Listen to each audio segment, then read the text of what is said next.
Истрагата за контроверзниот тендер тежок 22,3 милиони евра за надзорот за градењето на автопатиштата од Бехтел и Јенка, заглавена во МВР.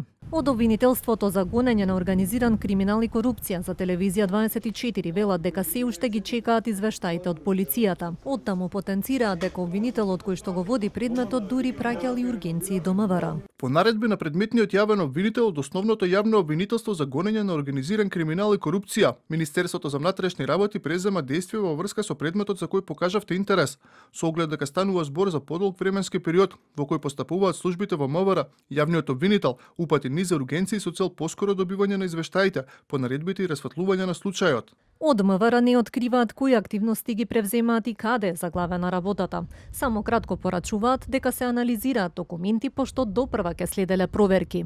Во врска со вашите прашања, ви известуваме дека од страна на основното јавно обвинителство за гонење на организиран криминал и корупција добиена е наредба за преземање на действија од страна на Министерството за внатрешни работи. Дел од проверките се веќе извршени и во тек е анализа на целокупната документација, а дел од проверките треба да се преземат по завршување на анализата со цел добивање на релевантни факти кои се од значење за целокупната предистрага.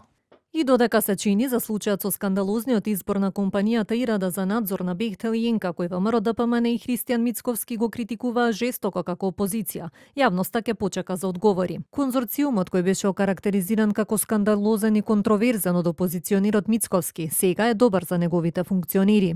Ирада учествува во надзорот на проектот Градски воз. Информацијата за телевизија 24 ја потврдува и Синиша Ивановски, директор на Железници и инфраструктура. Како лошиот надзор кога беа опозиција, сега е добар. Ивановски вели дека Ирада учествувале само во еден дел. Компанијата Ирада е ангажирана од страна на јавното предпријатие по претходно спроведена тендерска постапка. Согласно Законот за јавни набавки, секоја компанија која учествува на тендерите во државата треба да достави документ за неосудуваност. Оваа компанија има доставено таков документ и согласно Законот за јавни набавки, компанијата има право да учествува на тендерски постапки во државата. Вкупната вредност на договорот е 45.000 евра. 360 степени во своите истражувачки студии посветени на надзорот на Бехтел и Јенка објави дека зад надзорот стојат председ домашни фирми како подизведувачи, од кои компанијата со најголем број инженери Electra Solutions до неодамна била фирма за шиење долна облека.